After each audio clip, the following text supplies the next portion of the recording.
அலைக்கும். Welcome back to my channel. Ramalan day 12. இன்னைக்கான video பார்க்கலாமா? வாங்க வீடியோக்குள்ள போகலாம். Like, share and subscribe. இந்த சேனலை மறக்காம சப்ஸ்கிரைப் பண்ணுங்க.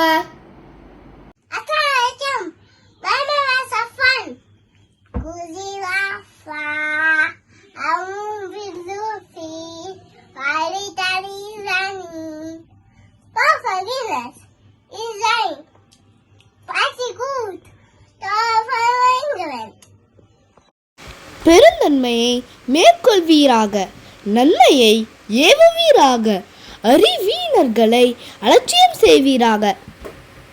உங்களில் யார் செயலில் சிறந்தவர் என்று உங்களை சோதிப்பதற்காக மரணத்தையும் வாழ்வையும் படைத்தான். அல் குர்ஆன் 67:2.